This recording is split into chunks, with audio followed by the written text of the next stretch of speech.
ہیر نے آنکھیں کھول کر اسے دیکھنا چاہا مگر شرم کے باعث پل کے اٹھنے سے انکاری تھیں۔ شیر زمان کے لب آہستہ سے مسکرائے، اس کے گال کا ڈمپل گہرا ہوا۔ شیر زمان نے اس کا چہرہ تھام کر اونچا کیا۔ ایک بار وہ پھر سے اس کے ہونٹوں پر جھک کر اپنے ہونٹ رکھ چکا تھا۔ جانے کیسی تشنگی تھی جو مٹنے کا نام نہیں لے رہی تھی۔ بسم اللہ الرحمن الرحیم۔ السلام علیکم، ویلکم ٹو ماہم کہانی۔ پلیز ناول کو لائک کر دیجئے، اگر آپ نیو ہیں تو چینل کو سبسکرائب کر دیجئے اور کمنٹ میں اپنی قیمتی رائے ضرور دیا کیجئے۔ چلتے ہیں ناول کی طرف۔ ہاں جنت، جب تم نے سب کے سامنے اس کا کردار کلیئر نہیں کیا، اسے تم پر غصہ آیا۔ اس کے والدین نے اس پر تمہاری وجہ سے اعتبار نہیں کیا، اس وجہ سے بھی اسے تم پر ہی غصہ تھا۔ میں مانتی ہوں تمہاری زیادہ غلطی بھی نہیں تھی، مگر کچھ تو تھی۔ یہی غلط فہمی اس حادثے کی وجہ بنی۔ اس نے اپنا سارا غصہ تم پر نکال دیا۔ جنت، دیکھا جائے تو عورت کو مرد کے لیے ہی بنایا گیا ہے، اس کو سکون کے لیے، جیسے حضرت آدم علیہ السلام کی پسلی سے اماں حوا کو نکالا گیا تھا۔ اسلام ہی ایسا مذہب ہے جس میں عورت کو مرد کی برابری کا درجہ دیا گیا ہے، اسے جائیداد میں حق دیا گیا ہے، مگر کسی دوسرے مذہب میں عورت کی کوئی حیثیت نہیں۔ اور یہی مذہب ہمیں بتاتا ہے کہ طلاق اللہ تعالیٰ کے ہاں سب سے ناپسندیدہ عمل ہے۔ کیا کرو گی اس سے علیحدگی اختیار کر کے؟ طلاق لے کر ہم کون سا ساری عمر تمہارے ساتھ رہنے والے ہیں؟ زندگی کا کیا بھروسہ، کبھی بھی دغا دے جائے، ایسے میں کون تمہیں سہارا دے گا؟ اگر طلاق ہو بھی جاتی ہے تو تمہارے بابا کیا تمہیں عمر بھر یہیں بٹھائے رکھیں گے؟ نہیں، کبھی بھی نہیں۔ وہ ضرور تمہیں کسی مضبوط ہاتھوں میں سونپ دیں گے، تمہارے بہتر مستقبل کے لیے۔ مگر مما، میں دوسری شادی ہرگز نہیں کروں گی، ایک تجربہ ہی کافی ہے میرے لیے، وہ اٹل انداز میں بولی۔ اور تمہیں کیا لگتا ہے کہ تمہارے بابا مان جائیں گے؟ اگر تمہاری دوسری شادی ہو جاتی ہے تو کیا وہ انسان آیت کو اچھے باپ کا پیار دے گا؟ وہ تمہاری بیٹی کے لیے نامحرم ہوگا۔ جنت، میری بات کو سمجھنے کی کوشش کرو۔ مما، میں نے کہہ دیا کہ میں اس بارے میں کوئی بھی بات نہیں کرنا چاہتی، اسی لیے تو کہہ رہی ہوں، معاف کر دو اسے۔ میں نے اس کی آنکھوں میں شرمندگی دیکھی ہے۔ اگر تم اس کے ساتھ اپنی نارمل زندگی کی شروعات کرو گی تو دیکھنا وہ ساری عمر تمہارا احسان مند رہے گا، اپنے کیے پر ہمیشہ پشیمان رہے گا۔ لیکن دوسرے مرد کا کیا بھروسہ کہ وہ تمہیں طلاق یافتہ ہونے کا طعنہ دے گا؟ جنت نے ان کی بات پر تڑپ کر دیکھا۔ ایک ماں بن کر سوچو تو واقعی میں تمہیں ایسا مشورہ کبھی نہیں دیتی جنت، مگر دنیا کی یہی سچائی ہے۔ یہ مردوں کا معاشرہ ہے، عورت کو ہمیشہ جھک کر رہنا پڑتا ہے۔ عورت کو تو نرم مٹی کے خمیر سے گوندا گیا ہے، اس کا دل نرم مٹی سے بنایا گیا ہے۔ مرد اسے چاہے جس مرضی سانچے میں ڈھال لے، وہ ڈھل جائے گی۔ میں مانتی ہوں اس نے تمہارے ساتھ جو کیا اس کا طریقہ بہت ہی غلط تھا، مگر اس نے نکاح کیا تھا تم سے، اس نے اپنا حق لیا تم سے، چاہے غلط ہی صحیح۔ مما، عورت کو ہی کیوں جھکنا پڑتا ہے؟ وہ شکستہ وجود لیے ان کی گود میں سرک گئی، زر شال اس کے بال سہلانے لگی تھیں۔ جنت، اپنی بیٹی کے بارے میں سوچو، اب اپنے بارے میں سوچنا چھوڑ دو۔ اسے ایک سگے باپ کے علاوہ اور کوئی اتنا پیار نہیں دے سکتا۔ مگر مما، جب جب وہ انسان میرے قریب آتا ہے مجھے پھر سے اس کا وہی ظلم یاد آ جاتے ہیں، اس کے کہے گئے الفاظ میرا سینہ چھلنی کر جاتے ہیں۔ میں کیا کروں؟ میں اسے معاف نہیں کر پا رہی ہوں، وہ رندھے ہوئے لہجے میں بولی۔ اسے ایک بھیانک خواب سمجھ کر بھولنے کی کوشش کرو۔ میں جانتی ہوں کہنے اور کرنے میں بہت فرق ہوتا ہے، مگر جنت بیٹا، تمہاری اور آیت کی بھلائی اسی میں ہے، ایک بار سوچنا ضرور اس بارے میں۔ میں تم پر زور نہیں ڈالتی کوئی بھی فیصلہ لینے پر، مگر بیٹا آیت کو اپنے ذہن میں رکھ کر ہی کوئی بھی فیصلہ لینا۔ وہ کتنی ہی دیر یوں ہی آپس میں بیٹھی دل کا بوجھ ہلکا کرتی رہیں۔ وہ شیشے کے سامنے کھڑی اپنی تیاری پر تفصیلی نگاہ ڈالتے ہوئے اپنا بیگ لیے باہر نکلی اور سیڑھیاں اترنے لگی۔ کہاں جا رہی ہو؟ زناش نے سادہ انداز میں اس سے استفسار کیا۔ وہ یہ بیگ گھر بھجوا رہی ہوں، کپڑے دھل جائیں گے۔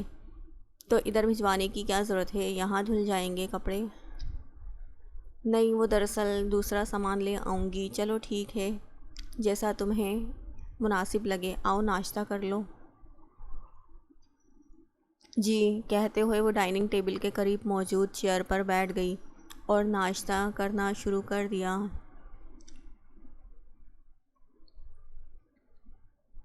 ضامن کب گیا تھا؟ وہ اسے رات کو کسی کی کال آئی تھی تو تب ہی نکل گیا تھا۔ کہہ رہا تھا کسی ضروری کام کے سلسلے میں آؤٹ آف سٹی جا رہا ہے، 2 دن میں واپس آئے گا، تو میں نے سوچا میں بھی گھر واپس چلی جاؤں، پاپا کو بھی دیکھ لوں۔ ہاں اچھی بات ہے، تم وہاں کا چکر بھی لگا لو گی، زناش نے کہا تو وہ اپنا ناشتہ ختم کیے وہاں سے اٹھنے لگی۔ ایش بیٹا، آج زیگن کی طبیعت کچھ ناساز لگ رہی ہے، شاید وہ آفس نہیں جا پائیں گے، میں نے انہیں میڈیسن دے کر ریسٹ کرنے کے لیے کہا ہے، تم آج خود ہی آفس کا کام دیکھ لینا۔ جی ٹھیک ہے، میں دیکھ لوں گی، پہلے وہیں جا رہی ہوں، آپ بے فکر ہو جائیں۔ اوکے پھر اللہ حافظ، وہ کہتے ہوئے باہر نکل گئیں۔ ہیلو السلام علیکم، کیسی ہو؟ وعلیکم السلام، میں بالکل ٹھیک ہوں، تم کیسے ہو؟ میں تو انگیجمنٹ کے بعد کچھ زیادہ ہی ٹھیک ہوں، ویسے رات کو تو آپ غضب ڈھا رہی تھی۔ وہ اس کی تعریف میں ردب اللسان ہوا۔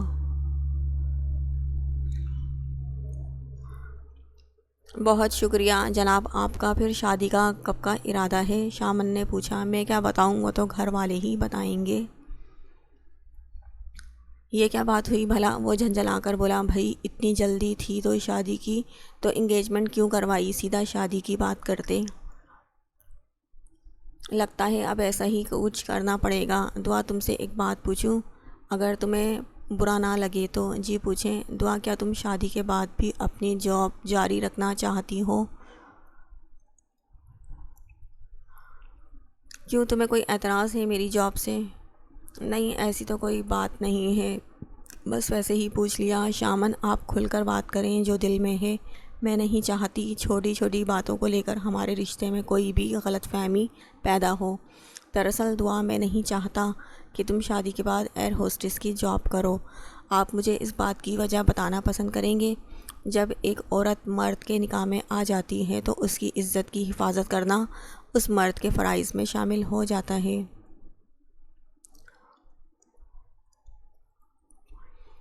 آخرت میں وہ مرد اپنی بیوی اور بچوں کے ہر عمل پر جواب دہ ہوگا، اور میں نہیں چاہتا کہ میرے گھر کی عزت کو نامحرم بھانت بھانت کے لوگ آنکھ اٹھا کر بھی دیکھیں، لیکن میں تمہیں فورس نہیں کروں گا یہ جاب چھوڑنے پر۔ جیسا تم چاہو گی وہی ہوگا، ہر ایک انسان کا اس کی زندگی پر حق ہوتا ہے۔ تم نے مجھ سے پوچھا اسی لیے تمہیں اپنے دل کی بات بتائی ہے، برا مت منانا۔ دعا اس کی گہری باتیں سن کر تھوڑی دیر کے لیے خاموش ہو گئی تھی۔ شامن، مجھے امید نہیں تھی کہ تم ایسی بات میرے سامنے رکھ کر مجھے لمحوں میں قائل کر لو گے۔ مجھے بالکل بھی برا نہیں لگا، میرا شوق تھا یہ جاب کرنا، کوئی مجبوری نہیں کہ میں اسے چھوڑ نہیں سکتی۔ اور جس طرح تم نے مجھے سمجھایا ہے، تم نے مجھے اپنا فین بنا لیا ہے۔ بیوی چاہیے، بیوی بننے میں تو وقت لگے گا، مجھے وہ وقت قریب لانا آتا ہے مجھے۔ دیکھتے ہیں کیا کرتے ہیں آپ۔ تم بہت جلد میری بیوی بن کر میرے پاس ہوگی۔ باتوں کا یہ سلسلہ کافی دیر تک جاری رہا تھا۔ آج ویکنڈ کی وجہ سے وہ گھر تھا، کل ہیر کے ساتھ وہ انجانے میں تلخ رویہ اختیار کر گیا تھا۔ وہ اپنی ماں کے کہنے پر سب چھوڑ تو آیا تھا، مگر اپنے جینے کا مقصد اسے ادھورا سا لگنے لگا تھا۔ سب کچھ پا کر بھی خود کو ادھورا سا محسوس کر رہا تھا، اور اپنے اندر کا انتشار، من میں پھیلا خلفشار اس پر انڈیل گیا۔ آج اسی زیادتی کا ازالہ کرنے کے لیے وہ ہیر کو گھر سے دور ایک مشہور تفریحی مقام پر لایا تھا۔ وہاں کا موسم ٹھنڈا اور آج دھوپ نکلنے کے باعث نہایت خوشگوار تھا، ورنہ عام طور پر تو روزانہ سیاہ بادلوں کا بسیرا ہوتا تھا وہاں۔ ٹھنڈی ہوائیں آسمان پر سرمئی بادلوں سے اٹکیلیاں کر رہی تھیں۔ وہاں صبح کے 10 بج چکے تھے، سڑکوں پر ٹریفک اور انسانوں کا رش سا لگا ہوا تھا۔ ایسے میں وہ دونوں ساتھ ساتھ سفید برف پر چلتے ہوئے آگے کی جانب بڑھ رہے تھے۔ ہیر نے ریڈ رنگ کی شرٹ اور جینس پر سیاہ لانگ کوٹ پہنے ہوئے تھی، بال جوڑے میں باندھے ہوئے تھے اور گرم شال کو لپیٹ رکھا تھا۔ پاؤں میں جراب اور بلیک لانگ شوز تھے۔ شیرزمان نے جاگرز اور بلو جینس پر بلو شرٹ پہنے اور بلیک لیدر کی جیکٹ پہنے اس کے ساتھ چلتے ہوئے بکمال دکھائی دے رہا تھا۔ کئی لوگوں کی رشک بھری نظریں انہیں دوبارہ مڑ کر دیکھنے پر مجبور ہو گئیں۔ دور سے اس کی نظریں وائر کیبن پر لگی تھیں۔ مجھے اس میں بیٹھنا ہے، اس نے فرمائش کی۔ کیا ہم اس میں جا سکتے ہیں؟ پرجوش لہجے میں پوچھا۔ ہاں آؤ، ٹکٹس لیتے ہیں۔ شیرزمان اس کو بازو سے پکڑ کر ٹکٹ لینے آگے بڑھا، پھر اسے ساتھ لیے اس میں سوار ہو گیا۔ اب وہ شیشے کی وائر کیبن میں تھے۔ دور دور تک دکھائی دیتے برف سے ڈھکے پہاڑوں کو دیکھنا بہت دلکش لگ رہا تھا، اور قریب پہنچ کر وہ اور بھی خوبصورت لگنے لگا تھا۔ وہ سر اٹھا کر اس کی اونچائی دیکھتی حیران ہو رہی تھی۔ اس کی آنکھیں چندیا گئیں۔ یہاں سے سارا شہر نظر آ رہا تھا، دور دور تک آسمان بھی بہت وسیع تھا۔ سورج اپنی پوری آب و تاب کے ساتھ چمکتا سارے شہر کو روشن کیے ہوئے تھا۔ وہ دونوں ساتھ ساتھ چل رہے تھے کہ برف کی وجہ سے ہیر کا پاؤں پھسلا۔ شیرزمان نے اس کی کمر میں ہاتھ ڈال کر اسے اپنے ساتھ لگایا اور گرنے سے بچایا۔ دھیان سے ہیر، مجھے آئس کریم کھانی ہے۔ اس نے سامنے ہی آئس کریم پارلر دیکھ فرمائش جاری کی۔ ہیر، گلا خراب ہو جائے گا، پلیز اب یہ مت کہنا۔ وہ اپنی سرخ ہوتی ناک سکوڑ کر بولی۔ جب تمہیں یہ سب پتہ ہے تو فضول ضد کیوں کرتی ہو؟ وہ واقعی بہت سردی ہے، آئس کریم مت کھاؤ پلیز، وہ منت بھرے انداز میں بولی تو شیرزمان کے لبوں پر بھولی بسی مسکراہٹ آ ٹھہری۔ وہ آئس کریم پارلر سے 2 کون لے کر آیا۔ ہیر اپنی کون کھانے لگی۔ ایک بچی اس کے قریب سے گزر رہی تھی اپنی مدر کے ساتھ۔ وہ للچائی ہوئی نظروں سے ہیر کو آئس کریم کھاتے ہوئے دیکھ رہی تھی۔ شیرزمان نے اپنی آئس کریم بچی کو پکڑا دی تو وہ خوش ہو گئی۔ یہ کیا کیا آپ نے؟ کیا؟ اس نے سوالیہ نظروں سے پوچھا۔ آپ نے اپنی آئس کریم اس بچی کو کیوں دے دی؟ اس کا نہ جانے کتنا دل کر رہا تھا، میں نے یہی سوچ کر دے دی۔ مگر آپ کو بھی تو آئس کریم پسند تھی، پھر کیوں دی؟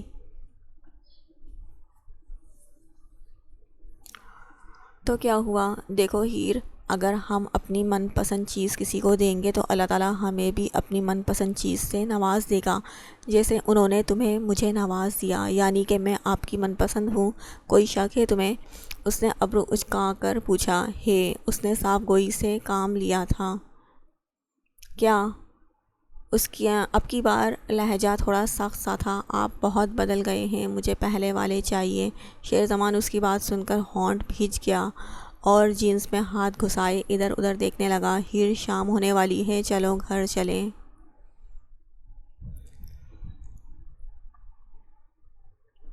Good morning. منت جو آئینے کے سامنے کھڑی اپنے گیلے بالوں کو برش سے سلجھا رہی تھی، ابتسام کی خمار زدہ نیند سے بھوجل آواز سن کر اس کے ہاتھوں سے برش چھوٹ کر نیچے گرا۔ دس از ناٹ فیئر، ویکنڈ تھا، تم اتنی جلدی کیوں اٹھ گئیں؟ ادھر آؤ۔ منت کے چہرے پر تو گزری ہوئی رات کی ہی سیاہیاں کم نہیں ہوئی تھی کہ وہ پھر سے اسے اپنے پاس بلا رہا تھا۔ منت پلکیں جھکائے اس کی طرف بڑھنے لگی۔ اسے اپنے قدم من بھر کے لگنے لگے۔ ابتسام نے ہاتھ ڈال کر سائڈ ٹیبل کا دراز کھولا اور اس میں سے ایک کیس نکال کر ایک خوبصورت رنگ برآمد کی۔ لاؤ ہاتھ دو۔ اس نے منت کا ہاتھ تھام کر اس کی مخروطی انگلی میں رنگ پہنا دی۔ یہ گفٹ کس لیے؟ اس نے بارے حیا سے جھکی ہوئی لرزتی پلکوں کو اٹھا کر پوچھا۔ گفٹ دینے کی کوئی وجہ تو نہیں ہوتی، ویسے یہ میں نے تمہیں منانے کے لیے لی تھی، کیسی لگی؟ بہت پیاری ہے، وہ مسکرا کر بولی۔ اور میں؟ آپ بھی، وہ اقرار کیے اسے مسکرانے پر مجبور کر گئی۔ میں بہت خوش قسمت ہوں جو مجھے تم جیسی ہمسفر ملی۔ ہم نہیں جانتے مگر ہمارا خدا بہتر جانتا ہے کہ ہمارے لیے کیا ٹھیک ہے۔ آج میں اپنے خدا کے فیصلے پر دل سے خوش ہوں۔ وہ منت کا ہاتھ اپنے ہونٹوں سے لگا کر بولا۔ باہر سب انتظار کر رہے ہوں گے۔ وہ اسے اپنے چہرے کی طرف بڑھتے دیکھ کر ہڑبڑا کر بولی۔ پہلے گڈ مارننگ کا جواب تو دیتی جاؤ۔ ابتسام نے اس کے دوپٹے کو پکڑنا چاہا مگر وہ تیزی سے باہر نکل گئی۔ وہ بھی اس کی تیزی دیکھ کر مسکراتے ہوئے اٹھا اور واش روم کی طرف چلا گیا۔ وہ آفس میں آئی تو سب ورکرز اپنے کام میں مصروف تھے۔ ایش چلتے ہوئے زیگن کے خالی آفس میں آئی اور اس کی مخصوص چیئر پر بیٹھ گئی۔ ریوالونگ چیئر پر بیٹھ کر گول گول گھوم کر پراسرار سا مسکرانے لگی۔ زیگن کے پرائیویٹ لاکر کی چابی اس کے خفیہ ڈرا سے نکال کر اس لاکر میں لگائی جو لمحوں میں کھل گیا۔ ایش نے اپنی مطلوبہ چیز نکال لی اور اسے بند کر دیا۔ اب وہ مزید ہنسنے لگی۔ اس کے ہنسنے کی آواز سارے کیبن میں گونجنے لگی۔ اس کی ہنسی میں بھی نمی تھی اور اس کی آنکھوں میں بھی۔ شام کے نارنجی اور سرمئی سائے رات کی تاریکی میں گم ہونے لگے تھے۔ کھڑکی سے باہر ہلکی ہلکی برف باری ماحول کو پرفسوں بنا رہی تھی۔ شیرزمان ابھی کچھ دیر پہلے ہی آفس سے واپس آیا تھا۔ ان کا گھر شہر سے کچھ دوری پر واقع تھا، جہاں گھروں کی تعداد نہ ہونے کے برابر تھی۔ دور دور ہی کوئی گھر دکھائی دیتا۔ شیرزمان نے خود شہر سے دور یہ گھر لیا تھا۔ دنیا کے شور شرابے سے دور رہنے کو ترجیح دی تھی۔ میں گھر پہ سب سے بات کر لوں؟ ہاں کر لو، میں باہر لاؤنج میں ہوں، نیوز دیکھ لوں۔ وہ ہیر کو لیپ ٹاپ پر کیمرہ آن کیے گھر پہ ویڈیو کال ملائے دے کر خود باہر جا چکا تھا۔ السلام علیکم مما، کیسی ہیں آپ؟ اس نے پرجوش آواز میں پوچھا۔ میں بالکل ٹھیک ہوں، تم کیسی ہو ہیر؟ میں بھی بالکل ٹھیک ہوں ماما۔ ابتسام بھائی اور حسام بھائی کیسے ہیں؟ وہ دونوں بھی بالکل ٹھیک ہیں۔ تمہیں ایک خوشخبری دینی تھی ہیر۔ جی مما بتائیں نا، تم پھپھو بننے والی ہو۔ حسام اور عائشہ کے گھر چھوٹا سا بیبی آنے والا ہے۔ واو مما، کتنا مزے کی بات ہے۔ وہ خوشی سے جھوم اٹھی۔ مما مجھے بھی بیبی چاہیے، میں اس سے کھیلوں گی، یہاں اکیلی بور ہو جاتی ہوں۔ ہیر بیٹا، یہ بات آپ اپنے شوہر سے کہیں، آپ کی یہ فرمائش تو وہی پورا کر سکتا ہے، یمنا نے دبے لفظوں میں کہا۔ سچ مما، وہ مجھے بیبی لا دیں گے؟ تو اس کی بات پر یمنا نے جواباً سر اس بات میں ہلایا۔ دونوں آپس میں ہلکی پھلکی گفتگو کرنے لگے۔ ہیر تقریباً ہفتے میں ایک بار یوں ہی ان سب سے ویڈیو کال پر بات کرتی تھی۔ شیرزمان ٹی وی بند کیے روم میں آیا آرام کرنے کے لیے، تو ہیر لیپ ٹاپ ایک طرف رکھے اسی سے بات کرنے کے لیے باہر آ رہی تھی۔ بات ہو گئی جی ہو گئی، مجھے کچھ چاہیے، ہیر سر جھکائے ہوئے بولی تھی۔ کیا چاہیے؟ پہلے تو کبھی ایسے نہیں کہا، اب کیا ہوا؟ وہ اسے خشمگین نگاہوں سے گھورتے ہوئے بولا۔ مجھے نا بیبی چاہیے پلیز۔ وہ اب کی بار نظریں اٹھائے منت آمیز نظروں سے دیکھتے ہوئے بولی۔ مجھے یہ سمجھ نہیں آتی، یہ روز نئی خرافات تمہارے دماغ میں بھرتا کون ہے؟ اس کا لہجہ درشت ہوا۔ ہیر ڈر کر تھوڑا سا پیچھے ہوئی۔ مجھے بیبی چاہیے تو بس چاہیے۔ اب کی بار وہ ڈر بھلا کر اس کے سامنے تن کر بولی۔ اتنے عرصے میں وہ اب شیرزمان کے عطا کردہ اعتماد سے کافی بدل چکی تھی۔ ابھی تم خود بیبی ہو، تم سنبھال نہیں پاؤ گی یہ ذمہ داری۔ سمجھا کرو ہیر، یہ جب آپ میرا نام لیتے ہیں نا تو مجھے اپنا نام زہر لگنے لگتا ہے۔ مجھے اسی نام کی عادت ہے جس کا آپ نے مجھے عادی بنایا۔ آپ کیسے بھول سکتے ہیں مجھے؟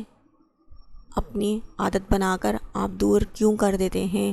آپ مجھے بتا ہی دیں، آخر ایسا کیا کر دیا میں نے جو آپ مجھ سے بات نہیں کرتے؟ اور ایک اور بات، میں اب بیبی نہیں رہی، 18 سال سے اوپر کی ہو چکی ہوں، سمجھے آپ؟ وہ تند و تیز آواز میں بولی۔ ہیر میرا دماغ خراب مت کرو ورنہ بہت برا پیش آؤں گا، سمجھی تم؟ مجھے رہنا ہی نہیں آپ کے ساتھ، میں چلی جاؤں گی یہاں سے، دور، بہت دور چلی جاؤں گی۔ وہ اونچی آواز میں کہتے ہوئے دھاڑ سے دروازہ بند کیے باہر نکل گئی۔ شیرزمان نے اچٹتی ہوئی نظر اس پر ڈالی اور بستر پر ڈھیر ہو گیا۔ کچھ سمجھ میں نہیں آ رہا تھا، زندگی کس طرف جا رہی ہے۔ وہ اسی سوچ میں تھا کہ ہیر نے رات کے اس پہر جانا کہاں ہے۔ زیادہ سے زیادہ باہر لاؤنج میں ہوگی اور انتظار کر رہی ہوگی کہ کب وہ اسے منانے آئے گا۔ مگر شیرزمان اس کی یہ خواہش پوری نہیں کرنا چاہتا تھا۔ اسے لگتا تھا کہ ہیر ابھی اس سب کے لیے بہت چھوٹی ہے۔ وہ آنکھوں پر ہاتھ رکھے ہوئے لیٹا رہا۔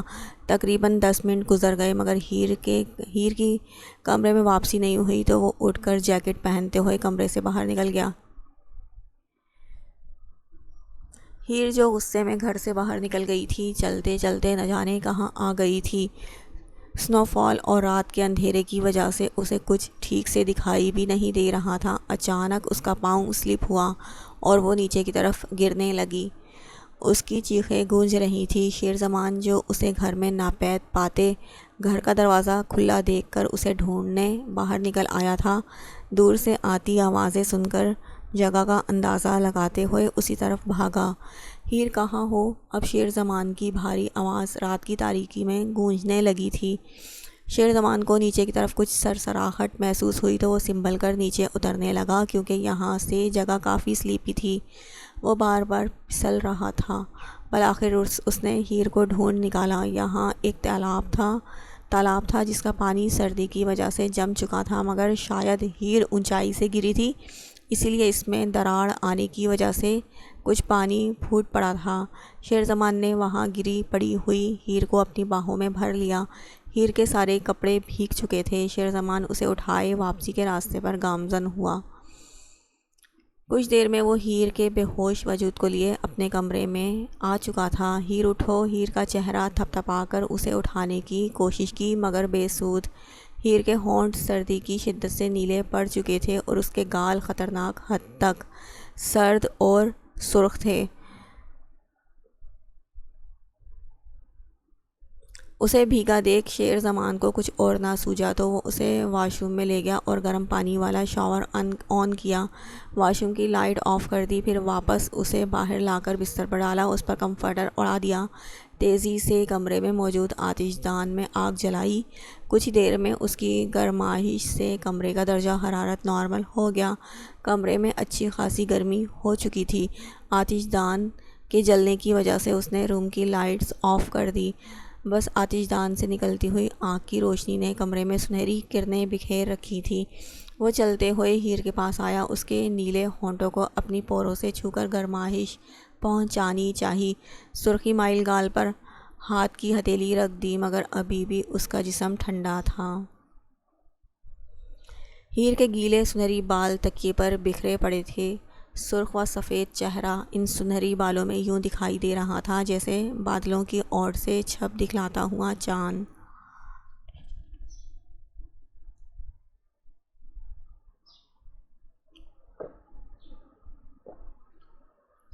وہ مبہوت سا اسے دیکھے گیا، اس کی معصوم دلکش حسن کو۔ اگر آج اسے کچھ ہو جاتا تو کیا ہوتا، یہی سوچ کر اس کا دل سکڑ کر پھیلا۔ وہ اس کے ساتھ لیٹ گیا، اسے اپنی باہوں میں بھینچ لیا، اسے حرارت پہنچانے لگا۔ اس کے بالوں سے آتی مسحور کن مہک اسے مدہوش کرنے لگی۔ اسے آج اپنا ضبط کھوتا ہوا محسوس ہوا۔ خود پر لگائے ہوئے پہروں کو توڑ دینے پر دل اکسا رہا تھا، مگر ہیر کے معصوم چہرے کی طرف دیکھتا تو رک جاتا۔ جانے کتنے ہی پل یوں ہی بیت گئے۔ جیسے ہی ہیر کا جسم نارمل ہونا شروع ہوا، اس کی آنکھ کھلی۔ اس نے خود کو شیر زمان کے مضبوط ترین حصار میں پایا۔ شیر زمان جو اسے اپنے پاس محسوس کر رہا تھا، اس کے کسمسانے پر اسے دیکھا۔ ہیر نے ڈر سے آنکھیں واپس بند کی۔ ہیر کیوں کی یہ بے وقوفی؟ میں آپ سے ناراض ہوں، آپ ابھی بھی مجھے ڈانٹ رہے ہیں۔ وہ آنکھیں بند کیے ہوئے ہی بولی۔ پھر کیسے مانو گی؟ آپ مجھے بیبی لا دیں، میں مان جاؤں گی۔ بیبی چاہیے میری لٹل وائفی کو؟ وہ اس کے چہرے کو انگلی سے اوپر اٹھا کر پوچھنے لگا۔ اس نے اس بات میں سر زور سے ہلایا۔ کتنے بیبی چاہیے میری لٹل وائفی کو؟ وہ اس کی آنکھوں میں اپنی اوشن بلو آئیز ڈالے فسوں خیز آواز میں بولا۔ ہیر نے اپنے ہاتھ کی پہلی ایک انگلی اٹھائی، پھر دوسری، پھر تیسری، 1 2 3 نہیں 4۔ اس سے پہلے کہ وہ مزید کچھ کہتی، شیر زمان نے اس کے بالوں میں انگلیاں پھنسائے، اسے تھوڑا سا اوپر اٹھایا اور اس کے لبوں سے اپنے لب الجھا کر اسے مزید گنتی کرنے سے روک دیا۔ شیر زمان کے منظور جذبات نے اسے بھونکلا کر رکھ دیا۔ اس کے دل کی دھڑکن اسے اپنے کانوں میں سنائی دینے لگی، اس کی سانسیں اکھڑ رہی تھیں۔ شیر زمان اس کی حالت کے پیش نظر پیچھے ہوا تو ہیر نے آنکھیں کھول کر اسے دیکھنا چاہا، مگر شرم کے باعث پلکیں اٹھنے سے انکاری تھیں۔ شیر زمان کے لب آہستہ سے مسکرائے، اس کے گال کا ڈمپل گہرا ہوا۔ شیر زمان نے اس کا چہرہ تھام کر اونچا کیا۔ ایک بار وہ پھر سے اس کے ہونٹوں پر جھک کر اپنے ہونٹ رکھ چکا تھا۔ جانے کیسے تشنگی تھی جو مٹنے کا نام ہی نہیں لے رہی تھی۔ ہیر نے اس کے سینے پر ہاتھ رکھ کر اسے پیچھے کرنا چاہا، مگر شیر زمان کے شرٹ لیس سینے کو محسوس کیے ہاتھ واپس کر گئی۔ تمہیں کو شکوہ تھا نا کہ تمہیں پیار نہیں کرتا، تو سوچ رہا ہوں آج سارے شکوے شکایات دور کر دوں۔ آج تمہیں بتاؤں گا مجھے تمہاری کن کن اداؤں پر پیار آتا ہے۔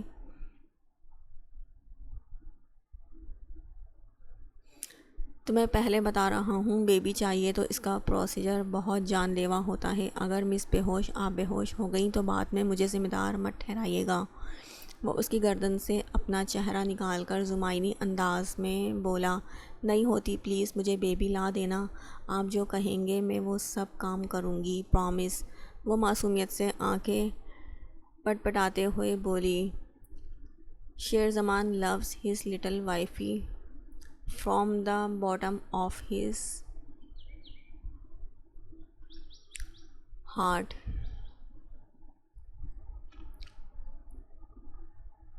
Just trust me.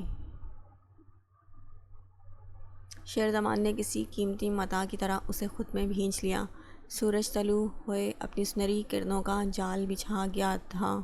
رات کو سنو فال کے بعد آج بادلوں کی اوٹ سے جھانکتے ہوئے سورج نے اپنی روشنی پھیلائی، جو چھن چھن کر کمرے میں موجود کھڑکی سے اندر آ رہی تھی۔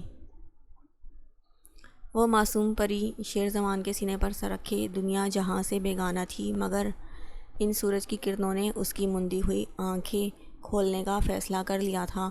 اس نے کسمسا کر اپنی آنکھیں کھولی اور تھوڑی سی آنکھ کھول کر سورج کی چمکتی ہوئی کرنوں کو ناگواری سے دیکھا جس نے اس کی میٹھی نیند میں خلل ڈالا تھا۔ وہ واپس نیند میں ڈوب گئی تھی۔ اسے اپنا چہرہ شیر زمان کے سینے پر محسوس ہوا تو اس کی نیند سے بوجھل آنکھیں فوراً کھل گئیں۔ وہ تھوڑا سا دور ہوئی، اس کی نظر سوئے ہوئے شیر زمان کے چہرے پر پڑی تو پلٹنا بھول گئی۔ سوئے ہوئے وہ کتنا معصوم دکھائی دے رہا تھا۔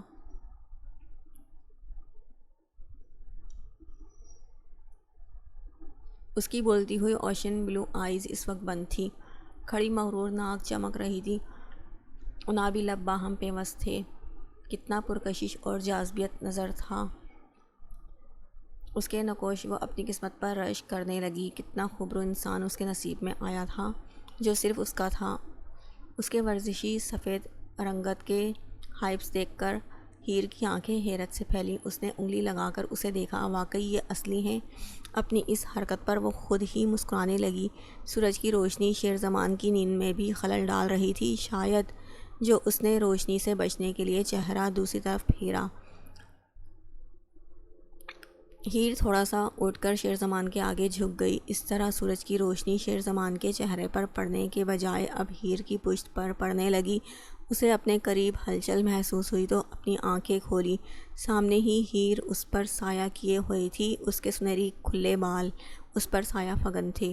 وہ اسے چمکتی آنکھوں سے نہار رہی تھی۔ کتنا خوشنما منظر تھا جو نئی صبح ہی اس نے سب سے پہلے دیکھا۔ اب اس دھوپ کا ڈر نہیں، ان سایہ فگن گھنی پلکوں کے دلنشین چھاؤں جو میسر ہو گئی، وہ خمار آلود آواز میں کہتے ہوئے اسے کھینچ کر واپس اپنے قریب کر چکا تھا۔ رات کے گزرے مناظر آنکھوں کے پردوں پر لہرائے تو خفت سے گلابی چہرہ ایسے لگا کسی نے اس پر سرخ روشنائی ڈال دی ہو۔ اس کی آنکھیں بھیگنے لگیں۔ شیر زمان کو لگا کہ وہ دنیا بھول گیا ہو۔ اسے دیکھ کر وہ ساری دنیا بھول ہی تو جاتا تھا، کیونکہ اس کے معصوم سے محبوب کی ہر ادا ہی نرالی تھی۔ ابھی وہ اس کے شرمائے لجائے ہوئے روپ کو آنکھوں کے راستے دل میں اتار رہا تھا کہ اس کی برستی ہوئی آنکھوں کو دیکھ کر پریشان ہوا۔ مائی لٹل وائفی کیا ہوا؟ اور سب سے پہلے تو ان آنکھوں سے آنسو صاف کریں، تمہیں پتہ ہے نا رونے سے میں نے تمہیں کتنا منع کیا ہے۔ ان آنکھوں میں آنسو نہیں دیکھ سکتا، انہیں بس ہمیشہ خوشی سے چمکتا دیکھنا چاہتا ہوں۔ وہ اس کے آنسو اپنی پوروں سے پونچھ کر بولا، ہیر تمہیں یاد ہے ایک بار جب تم نے بچپن میں جگنو پکڑنے کی ضد کی تھی اور میں تمہیں وہ دکھانے کے لیے لے کر گیا تھا؟ وہ اسے بچپن کا واقعہ یاد دلانے لگا۔ ہیر نے اس کی بات سن کر دماغ پر زور ڈالا، باہر جا کر جگنو کو دیکھتے ہیں۔ اس نے معصومانہ فرمائش کی، باہر بہت ٹھنڈ ہے، مجھے نہیں جانا۔ چلو۔ اس ٹھٹرتی ہوئی سردی میں اس کی سرد ترین آواز ہیر کے کان میں سنائی دی۔ اور وہ اس کی کلائی سے کھینچ کر باہر لے گیا۔ آسمان پر جا بجا ستارے پورے آب و تاب سے چمک رہے تھے۔ شیر زمان اسے اپنے ساتھ لان کے پچھلے حصے میں گھسیٹ لایا، جہاں رات کے اس پہر جھاڑیوں کے پیچھے ان گنت جگنوں کا بسیرا تھا۔ اس نے ہیر کے آنکھوں سے اپنے ہاتھ ہٹائے۔ ہیر کی آنکھیں کھلتے ہی جگمگانے لگیں۔ تاروں کی طرح جھلملاتے ہوئے جگنوں کو دیکھا جو اندھیرے میں روشنی بکھیر رہے تھے۔ ہیر سامنے کا منظر دیکھ کر اپنی جگہ ساکت رہ گئی۔ گہرے اندھیرے میں لاتعداد جگنو جگمگا رہے تھے، بالکل ویسے جیسے کالی رات میں سیاہ آسمان پر ستارے چمک رہے تھے۔ وہ بے یقینی سے سامنے دیکھنے لگی۔ چھو لوں انہیں، شیر زمان کی آواز اسے قریب سے سنائی دی۔ وہ بھول چکی تھی کہ وہ اس وقت شیر زمان کے ساتھ ہے۔ یاد تھا تو بس اتنا کہ وہ اپنا من پسند منظر دیکھ رہی ہے۔ ہیر کی نظریں تو ان جگمگ کرتے جگنوں کو دیکھ کر خوشی سے جھلملا رہی تھی، اور وہ ان جگنوں سے پھوٹتی ہوئی روشنی کو ہیر کی آنکھوں میں دیکھ رہا تھا۔ وہ اس کے چہرے کو دیکھ کر ہمیشہ کی طرح آج بھی دیکھتا ہی رہ گیا۔ ہیر کا معصوم چہرہ، اس کی جھیل سی گہری آنکھیں جو اس وقت جگنوں کی مانند چمک رہی تھیں۔ 8 سالہ ہیر، جس نے فراک پہنے ہوئے سنہری بالوں کی پونی ٹیل کیے، سر پر سردی کی وجہ سے اسکارف لے رکھا تھا۔ شیر زمان نے کچھ جگنوں کو مٹھی میں قید کیے ہیر کے اسکارف میں رکھا، جن میں سے اس اندھیرے میں روشنی پھوٹ رہی تھی، ایسے جیسے جگنوں سے بھر دیا ہو آنچل۔ اس وقت ہی میں نے دل میں ارادہ کیا تھا کہ تمہاری ان آنکھوں کو ہمیشہ یوں ہی چمکتا ہوا رکھوں گا، چاہے اس کے لیے مجھے کچھ بھی کرنا پڑے۔ اس دن پہلی بار تمہارے لیے یہ دل دھڑکا تھا۔ اس نے ہیر کا نازک ہاتھ تھام کر اپنے دل کے مقام پر رکھا۔ تمہاری محبت خون بن کر میری رگ رگ میں دوڑتی ہے۔ تم چاہو بھی تو اپنے لیے میری شدتوں، جنونیت اور عشق کی گہرائی کا اندازہ بھی نہیں لگا پاؤ گی۔ وہ فسوں خیز آواز میں اس کے کانوں میں رس گھول رہا تھا۔ ہیر نے اپنا ہاتھ اٹھا کر جھکی اور وہاں اپنے لب رکھ دیے۔ وہ اپنی لٹل وائفی کی اس ادا پر نثار ہوتے ہوئے مسکرا کر اسے اپنی باہوں میں بھر گیا۔ ہیر، بس اتنا یاد رکھنا، اگر تمہیں کبھی کچھ ہوا نا تو قسم ہے یہ شیر زمان اپنی جان دے کر تمہیں خدا سے واپس مانگ لائے گا۔ اس کے لہجے میں چھلکتا جنون دیکھ ہیر کی سانس ساکن ہوئی۔ لٹل وائفی، تمہیں تو بخار ہے؟ اس نے ہیر کی تمازت زدہ گرم وجود کو محسوس کیا تو پریشانی سے استفسار کیا۔ باہر ٹھنڈ میں گئی تھی نا، تو یہ تو ہونا ہی تھا۔ چلو ہاٹ بات لے لو، پھر میں تمہیں میڈیسن دیتا ہوں۔ وہ بستر میں سے اٹھ کر بولا۔ ہیر نے اپنی حالت کے پیش نظر کمفرٹر گردن تک اوڑھ لیا تھا۔ او کم آن! شیر زمان نے اسے کمفرٹر سمیت باہوں میں بھرا اور واش روم کی طرف چل دیا۔ تم یہاں شاور لو، میں دوسرے روم میں شاور لینے چلا جاتا ہوں، پھر بریک فاسٹ کر کے میڈیسن لینا۔ ہیر نے اس کی بات پر اثبات میں سر ہلایا۔ وہ کچن میں تھا کہ پیچھے سے ہیر کے قدموں کی چاپ سنائی دی۔ اس نے مڑ کر دیکھا، وہ جینس اور ہائی نیک پہنے بالکل گڑیا دکھائی دے رہی تھی۔ سو کرتی سرخ ناک لیے نظریں جھکائے کھڑی تھی۔ شیر زمان نے اسے وہیں کھڑے دیکھا تو اس کی جھجک محسوس کیے خود ہی اس کے قریب آیا اور اسے اٹھا کر کچن میں موجود شیلف پر بٹھا دیا۔ بھوک لگی ہے؟ ہیر نے اس کے سوال پر اثبات میں سر ہلایا۔ ابھی ایگ بوائل ہو رہے ہیں اور کافی بین کر رہا ہوں، سلائس ٹوسٹر میں ہے، 5 منٹ بس۔ مجھے زیادہ بھوک لگی ہے، وہ اپنے گیلے بالوں کو کان کے پیچھے اڑستی ہوئی بولی۔ شیر زمان نے فریج کھولی۔ ہیر کی نظر سامنے رکھے پائن ایپل کے ٹن پر پڑی۔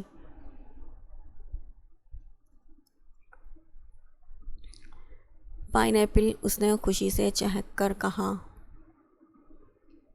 وہ ٹن نکال کر اس کی طرف آیا، اسے کھول کر فورک میں ایک پائن ایپل کا پیس پھنسایا اور فورک اس کے منہ کی طرف بڑھایا۔ ہیر نے جیسے ہی کھانے کے لیے منہ کھولا، شیر زمان نے اپنا منہ بھی قریب کرتے ہوئے فورک دور پھینکا۔ اب پائن ایپل کا آدھا پیس ہیر کے منہ میں تھا اور آدھا شیر زمان کے منہ میں۔